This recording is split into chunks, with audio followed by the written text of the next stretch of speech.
दिशा classes से जुड़े सभी एस्पिरेंट को दिशा क्लासेस की तरफ से हमारा नमस्कार।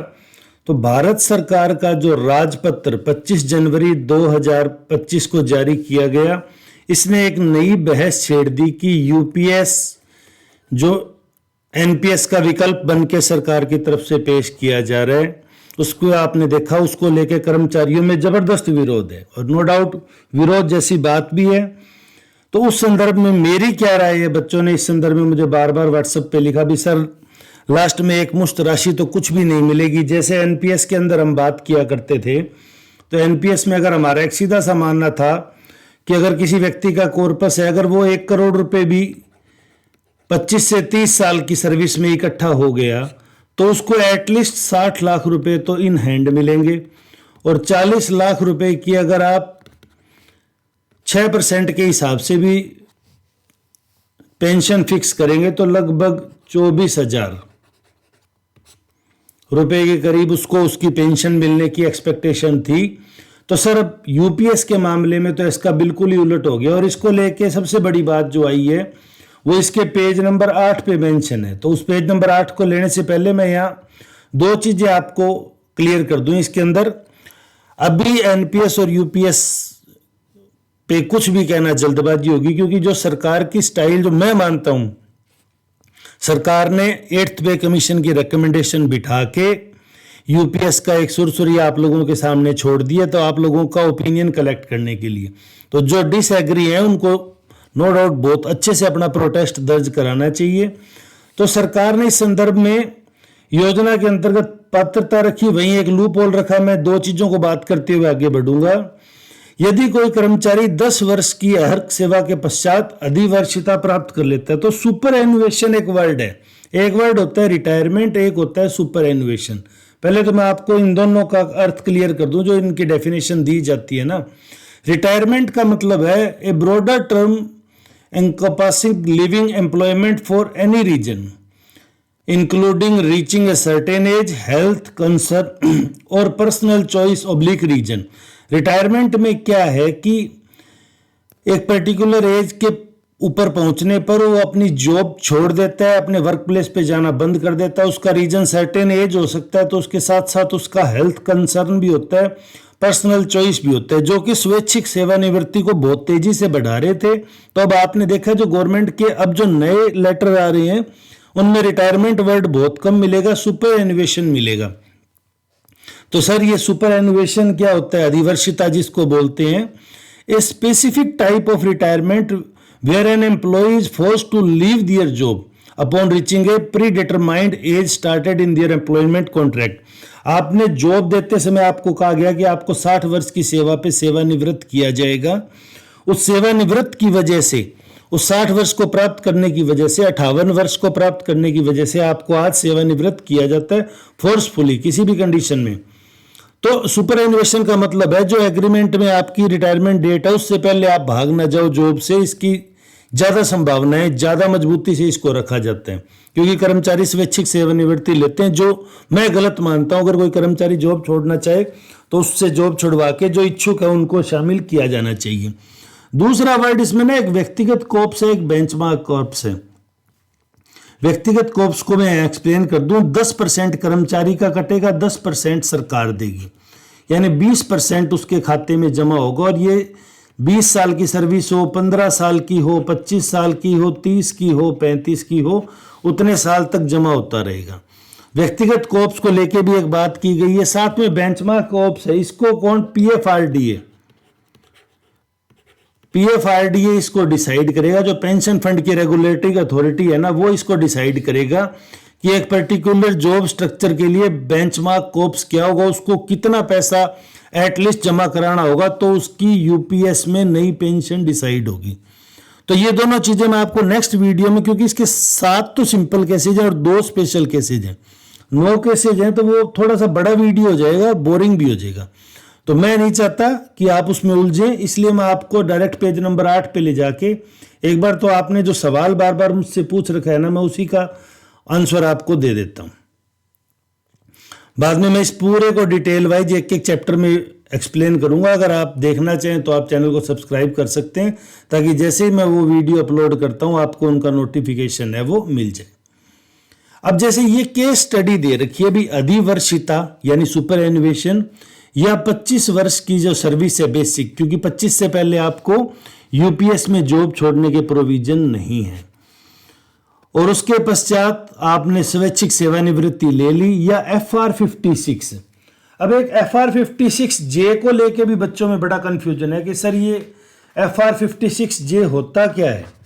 तो देखिए, सेंट्रल सर्विसेज रूल जो CSR होते हैं उसके अंदर F56J में कहा गया है कि कोई जो अप्रोप्रिएट अथॉरिटी होती है has the absolute right to retire, उसके पास किसी भी कर्मचारी को रिटायर करने की अथॉरिटी होती है, वो किसी भी ग्राउंड पे होती है। बेसिकली पब्लिक इंटरेस्ट में इसको माना जाता है कि पब्लिक इंटरेस्ट में अगर वो चाहे तो तीनों कंडीशन होगी, या तो सुपर एनुएशन मतलब कॉन्ट्रैक्ट में जो एज डिसाइज थे आपने वो प्राप्त कर ली, या मिनिमम 25 साल की सेवा करके आप स्वैच्छिक सेवानिवृत्ति, क्योंकि बहुत सारे वीडियो में देखा हमने कि स्वैच्छिक सेवानिवृत्ति नहीं है का प्रोविजन किया जा रहा है, लेकिन इतने लंबे समय बाद से स्वैच्छिक सेवानिवृत्ति है जिसका कोई मतलब ही नहीं बचता है, लेकिन ये ना नहीं है इसको। और FR56 जो मैंने अभी आपको बताया, उसके तहत अगर कोई सेवानिवृत्त हो रहा है तो उसको एक मुश्त भुगतान पे कितना पैसा मिलेगा। यहाँ इन्होंने गलती क्या की, जिसने भी गजट नोटिफिकेशन को इसको तैयार करने में किया, उसने सबसे कम अमाउंट जो आज के टाइम का है 10 साल 20 साल की सेवानिवृत्ति का 7th पे कमीशन का, उसको ले लिया। तो 7th पे कमीशन में अगर 45,000 हम बेसिक माने, आज 53% डीए है, तो उसका 68,850 रुपये उसका कॉर्पस हो गया। अब एक मुश्त राशि उसको कितनी मिलेगी, इसका 10% किया। 10% करने के बाद में अगर 10 साल सेवा करता है तो उसको घर ले जाने को 1,37,000 रुपये मिलेंगे। 15 साल सेवा करता है तो 2 लाख मिलेंगे। 20 साल सेवा करता है तो 2,75,400 रुपये मिलेंगे। 25 साल सेवा करता है तो 3,44,250 और आगे 30-35, क्योंकि ये 6 महीने को एक यूनिट मानते हैं तो 10 बन गया 20, 15 बन गया 30, 20 बन गया 40। इसी अनुपात में अगर कोई 18 में छोड़ेगा तो उसका 36 बन जाएगा, कोई 22 में छोड़ेगा उसका 44 बन जाएगा।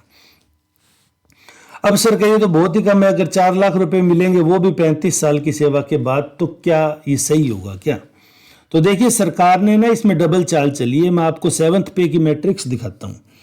7th पे में सबसे लो जो ग्रेड पे है वो 1800 रखी गई थी, और 1800 के अंदर भी लेवल 1 18,000 से उसका शुरू हो रहा था। तो ये बेसिक पे होती है। इसके बाद इसमें हम डीए जोड़ते हैं और जो अलाउंसेज मिलते हैं वो जोड़ते हैं, उसके बाद कंप्लीट सैलरी बनती है। अब फिटमेंट फैक्टर की मैं आपके साथ बात करूं तो लगभग 1.9 से 2, ये फिटमेंट फैक्टर क्या होता है कि कितनी सैलरी 8th पे कमीशन में बढ़ेगी। तो 8th पे कमीशन में हमारी कितनी सैलरी बढ़ेगी, ये चीज फिटमेंट फैक्टर डिसाइड करेगा।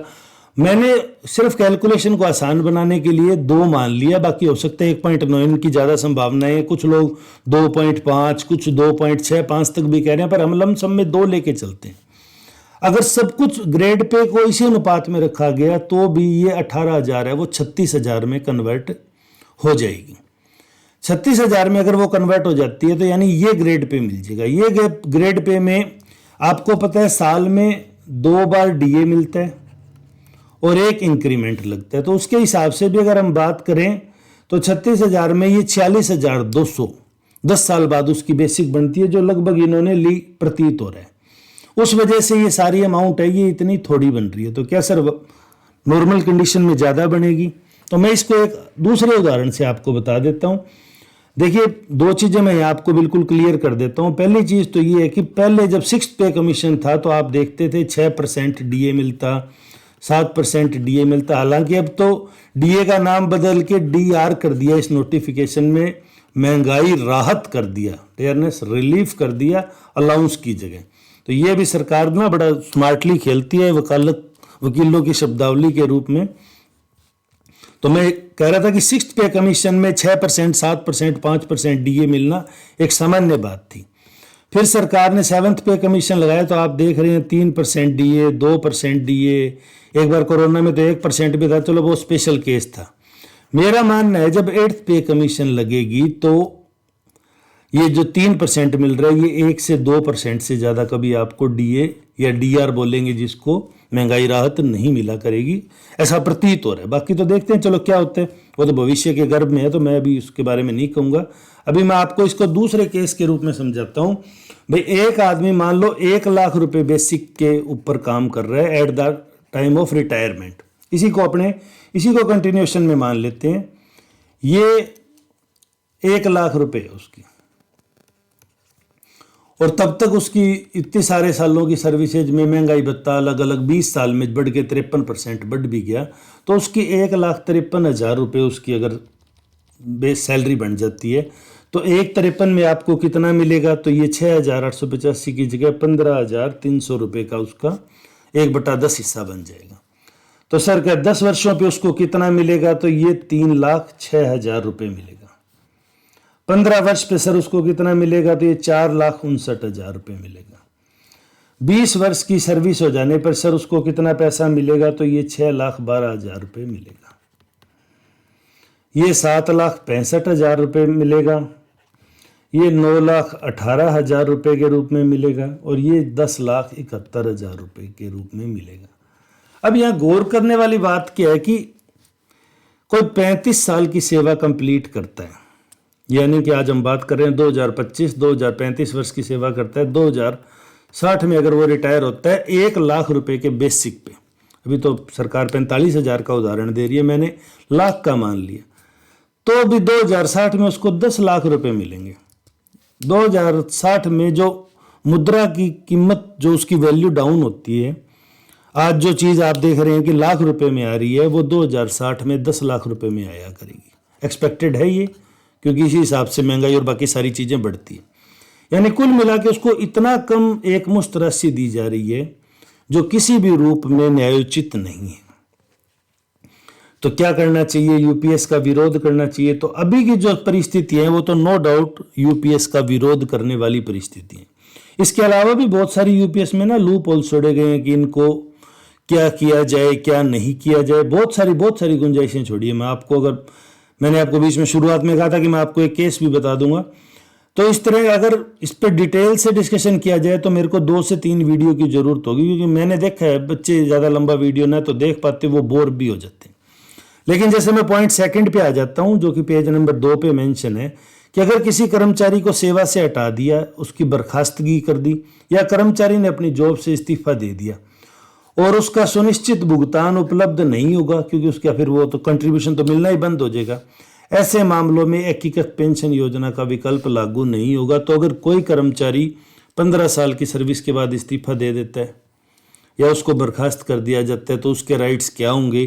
क्या वो वापस एनपीएस में चला जाएगा? क्या उसको एनपीएस का 60-40 मिलेगा? तो ये कंट्रोवर्शियल है, क्योंकि उन्होंने लिख दिया कि अगर एक बार आप यूपीएस में चले गए तो आप वापस एनपीएस में लौट नहीं सकते। लेकिन साथ ही ये लिख रहे हैं कि अगर उसको सेवा से हटा देते हैं या उसका इस्तीफा हो जाता है तो फिर एक आयोग बनेगा, वो आयोग देखेगा भी इन कर्मचारियों के साथ क्या करना है। तो ये तो बड़ी अनसर्टेनिटी सी बात हो जाती है, कई बार इस्तीफे की परिस्थितियां पैदा हो जाती है।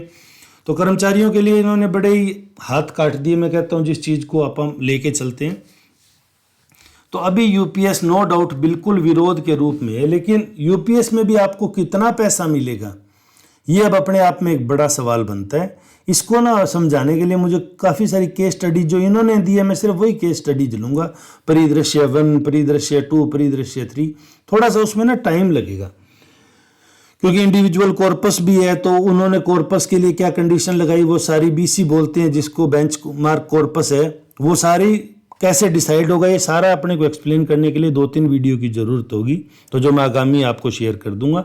यूपीएस अभी किसी भी रूप में कर्मचारियों की हितैषी नहीं दिखाई दे रही। लाख क्या मैं कहता हूँ 2 लाख का बेसिक भी हो जाए तो भी कर्मचारियों के लिए किसी रूप में लाभकारी नहीं है। तो हमें सरकार को इस मामले में सोचना चाहिए।